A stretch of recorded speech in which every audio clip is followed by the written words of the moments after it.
Hi, my name is Rachel. I'm going to be your nurse practitioner.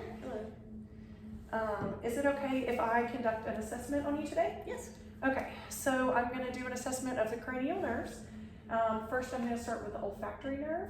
I'm just going to test your nostrils. Can you occlude one and breathe in? And then occlude the other and breathe in? Okay, good. Now close your eyes. I'm going to have you occlude one and tell me what you smell. Mint. All right, good. And occlude the other and tell me what you smell. Lavender. Good. So cranial nerve 1, the olfactory nerve, which is a sensory nerve, is intact. Next, we will test cranial nerve 2, which is an optic nerve, and the optic nerve, and it is a sensory nerve as well. And we will use eye chart to check for visual acuity. Just hold this as far out as you can with your arm, about 14 inches away. And then I'm going to have you cover one eye, and she can keep her glasses on or take them off. What's the smallest line you can read? LTFPH. All right, and then other eye? LTFPH. Good. Okay, so this patient has 20/20 vision. And then go ahead and cover one eye. Look straight at my nose.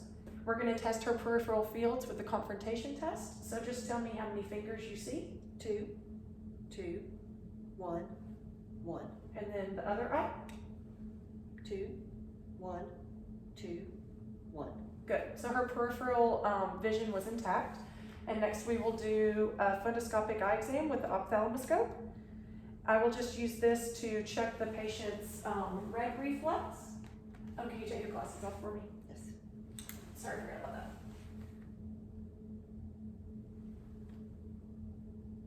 And the patient's red reflex was intact in both eyes. And you can just look at a point over on that wall.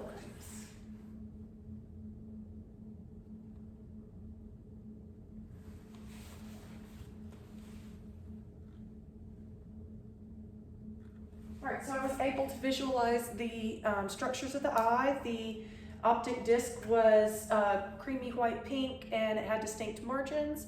The physiological cup was visible with no excessive cupping. The cup to disc ratio was less than 0.5. The retinal background was a reddish orange. The veins were bluish and the arteries were red.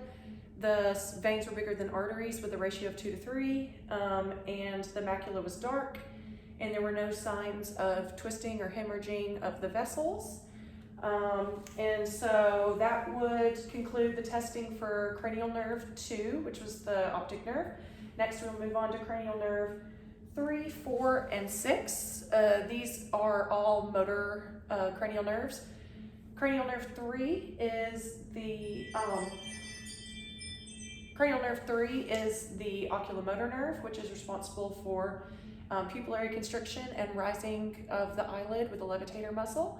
Cranial nerve 4 is the trochlear nerve, and it's responsible for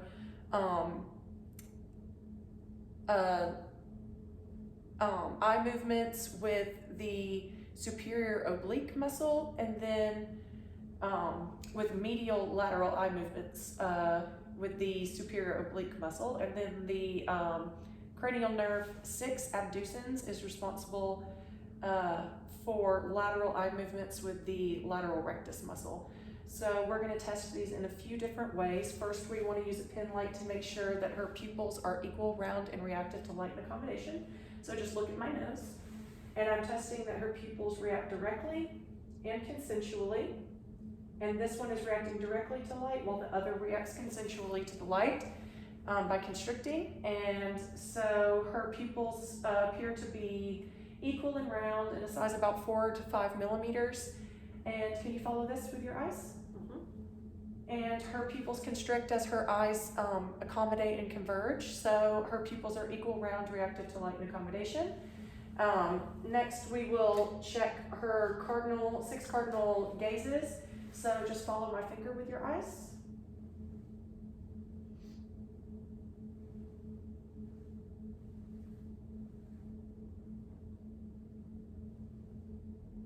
Good. So there was no nystagmus, it was smooth muscle movements in every direction. And then we would check her corneal light reflex. So you can just look at my nose. And I'm shining this on her nose. And I am seeing an reflection in each cornea in the same part of the pupil, and I can see that each one is symmetric with the corneal light reflex test. So next we're gonna do the cover uncover test. So you just look at my nose, and I'm covering up an eye to test for any ocular deviation or strabismus, and I'm not seeing either one of those. No drooping of the eye when the eye is covered or uncovered. So that was the cover uncover test, and that checks for cranial nerve 3, 4, and 6, and so those motor nerves are intact. Next we will check cranial nerve 5, which is the trigeminal, and this is mixed motor and sensory. The sensory is telling the difference between sharp and dull in some areas of your face, and the motor is the masseter muscle flexing of your face. So I'm just gonna have you grit your teeth and tense up that muscle. Good. Okay, so she has equal strong muscle strength in that masseter muscle bilaterally. And then for this, I'm just gonna have you tell me if it's this, which is soft, Okay. or this, which is sharp. Okay. All right, close your eyes. Soft. Sharp. Soft. Sharp. Sharp. Okay, good. So her sensations in her 3 areas of her face, eyebrows, forehead, chin, and cheeks, were all intact. So that was cranial nerve 6, which was, or cranial nerve 5, which was the trigeminal, and now we're moving on to cranial nerve 6, which is facial, or cranial nerve 7, I'm sorry, which is facial. So cranial nerve 7, facial, is a mixed motor sensory nerve, and the motor portion is some facial movements, and the sensory portion is the taste on the interior 2/3 of the tongue, which we won't test today. So for the motor portion, I'm just gonna have you raise your eyebrows up, squint your eyes closed, show me your teeth, smile real big, and then puff out your cheeks like a chipmunk. Good. Okay, all of her facial movements were symmetrical bilaterally, so cranial nerve 7 facial is intact. Next, we will move on to cranial nerve 8, which is the auditory nerve. This is a sensory nerve checking the hearing, and so we will do this with the whisper test. Could you just occlude that ear? And then you can just push in like the cartilage. Oh, like got that. it, yeah. There you go. And then I'm gonna whisper 3 words to you, and you can just tell me 3 words you hear out loud. Baseball. Sunday. Orange. Good.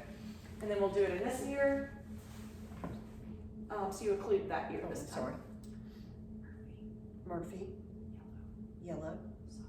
Soccer. Okay, so the patient didn't have any hearing loss that we found during the whisper test. So next we will do the Weber's test. Normally this is not the tuning fork that we would use, but my kit only came with this one that I can get a good vibration on. So normally we would use something more like 256 or 512. I think this one's like 128. But we're gonna vibrate it and put it on the patient's top of their head, and we're gonna check and see if they hear the sound equally in both ears. So, do you hear that equally in both ears? Yes. Okay. So the patient didn't have any lateralization of sound. She heard it equally in both ears. If the sound lateralized, it would go to the affected ear in conductive hearing loss and the unaffected ear in sensory neural hearing loss. Next, we're going to do what's called the Rhines test, and we would put this on the mastoid process, and then we'll put it out in the air next to their ear, and I'll just have you say now when you stop hearing the sound. Okay.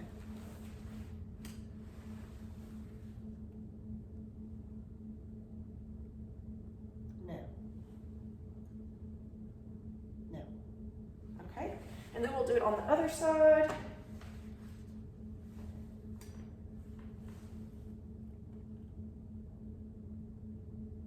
No. No. Okay, so what we want to hear is a 2-to-1 ratio of air conduction to bone conduction. Normally we would be timing that and we would make sure that it is twice as long in the air that they hear the sound versus the amount of time that they hear the sound of bone conduction. So that was cranial nerve 8, which is the auditory nerve, and that was intact.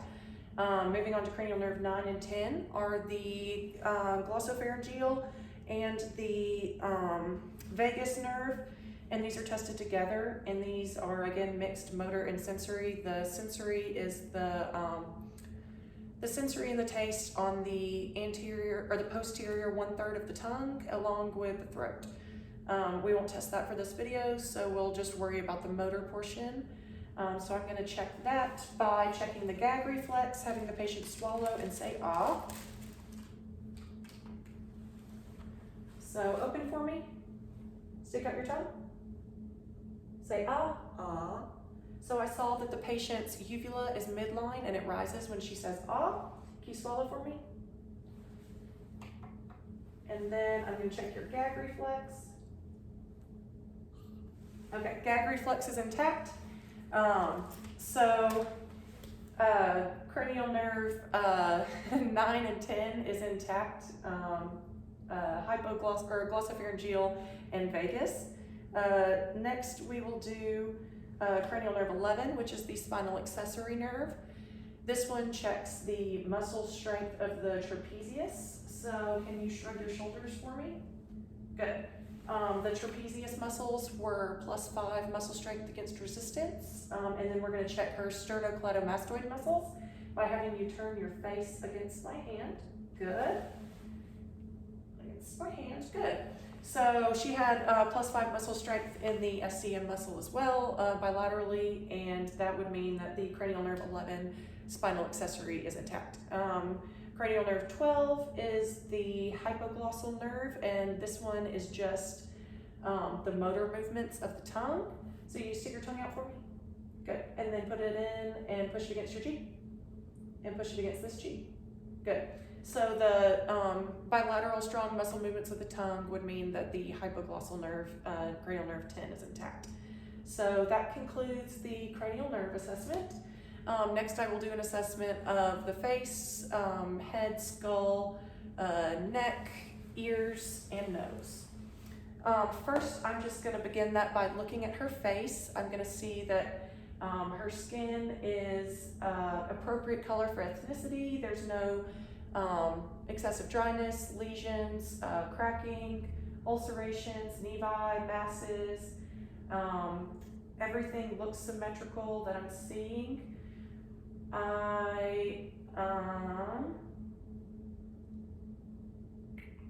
And I think that's all I'm inspecting. I'm going to palpate. So I'm going to, I'm inspecting her hair as well to see that there's no signs of hair loss or hair thinning or excessive hair growth in places where it shouldn't. I'm palpating her skull for masses or tenderness. So you let me know if you have any tenderness.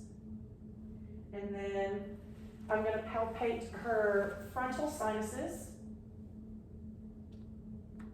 and her maxillary sinuses. And open and close. And I'm palpating her TMJ. There was no crepitus, clicking, or popping, and no pain on any of that palpation. And so next I'm going to move on to her ears. I'm looking to see that her ears are symmetrical in size and they're in line with the outer canthus of the eye. I'm looking to see that there's no excessive swelling, redness, lesions, ulcerations, skin tags, nevi, drainage, bleeding, anything like that. I'm feeling the auricle and the pinna for any kind of masses. And then I'm palpating the mastoid process. No tenderness? No. Okay, so no tenderness on the mastoid process. I'm pulling up and back on the auricle of her ear. Any tenderness? No. Same on this ear? No. So we wouldn't suspect otitis externa. I'm gonna use my otoscope to check the inner structures of the ear. I'm gonna wanna look inside her ear to see that there's no excessive cerumen or bleeding or polyps or masses or lesions of any kind. I'm gonna use my 3 fingers on this. Hold it kind of like a pin, tilt it down with my pinky to help me brace against her head as I pull up and back on her ear.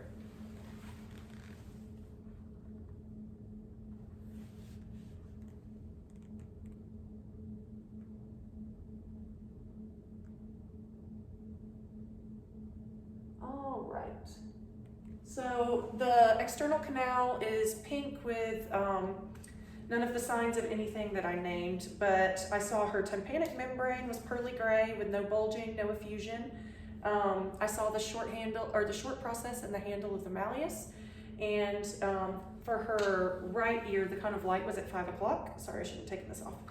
And I'm gonna do the same in her left ear.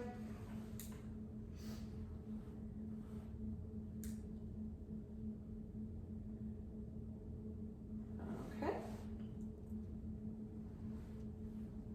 I'm not as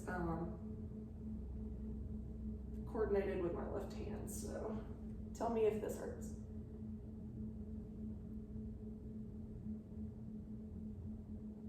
All right, so I'm able to see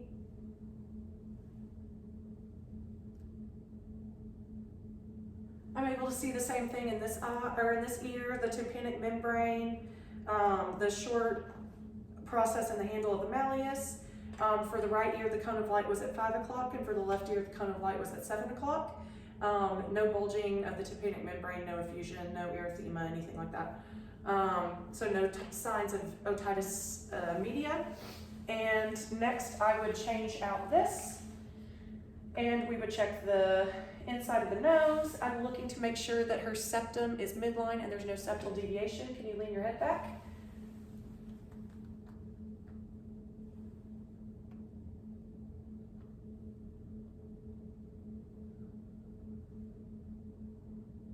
All right, so I'm seeing the inferior and the medial turbinates, and I'm not able to visualize the superior turbinate, which is normal.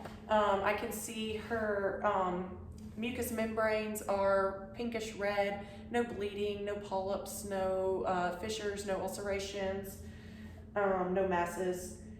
And I'm moving on to look at her mouth. So I'm gonna have the patient open their mouth. Her lips are moist and there's no sign of excessive dryness or dehydration. I'm looking at her buccal membranes and I don't see any excessive redness, no bleeding, no ulcerations. On her soft palate, no petechiae. And her gums are all uniformly symmetrical, no bleeding, no swelling. No missing teeth, signs of good hygiene. I'm gonna have you stick your tongue out and lift it up. I'm looking under her tongue and around her tongue. There's no signs of ulcerations or bleeding or painful open areas. And I'm gonna look at her tonsils. Tonsils are graded on a scale of 0 to 4. This patient is a 0 because she had her tonsils removed in childhood and they don't take up any space anymore, and so we're able to visualize her uvula and soft palate. So next we are going to classify her airway with the Mallampati airway classification. That is just a classification we use to look at the oropharynx and say if the patient is at risk for sleep apnea and assess their ability to be intubated. That is a scale of 1 to 4, and 4 would be only the hard palate is visible. 1 would be that the pillars, the uvula, and the soft palate are all visible. And so I'll double check that on this patient. Just stick your tongue out and say, ah. I'm able to see the patient's uvula, pillars, and soft palate, so she is a 1 on this scale. And I'm just double checking that I didn't leave anything out. Moving on to your neck. We're gonna assess the neck for symmetry. I'm looking at her trachea. I'm making sure there's no masses. Again, no redness, no discoloration, no change in texture of the skin. And I don't see any of that. I'm gonna use my finger in her sternal notch to go on either side of her trachea and move up to make sure that there is no tracheal deviation. And I don't feel any. And then I'm gonna move behind the patient. Is it okay if I stand behind you? Yes. And I'm gonna palpate for her thyroid. Can you swallow for me? Okay. Can you turn your head down and to the right? So I feel the thyroid move to the right and then come back up and do the same thing to the left. And I feel it displaced to the left. Okay, so I palpated the thyroid. There was no tenderness, no masses, no nodules on palpation. Next, I'm gonna palpate all of the lymph nodes. I am wanting to feel that they are non-tender, that they're less than 1 centimeter, and that they're mobile. So first I'm gonna feel her preauriculars, postauriculars, and you just tell me throughout this if you have any tenderness or pain. Okay. Tonsillary, or tonsillar, I'm sorry, submandibular, submental, superior anterior cervical, deep cervical, supraclavicular, and infraclavicular. No painness or tenderness or No. pain in here. Okay, so she didn't have any pain or tenderness in any of her lymph nodes. If they were more than 2 centimeters and fixed, immobile, then that would be a sign of infection. But they were all less than 1 centimeter and mobile. And I think that concludes everything I can think of. All right, thank you. Thank you.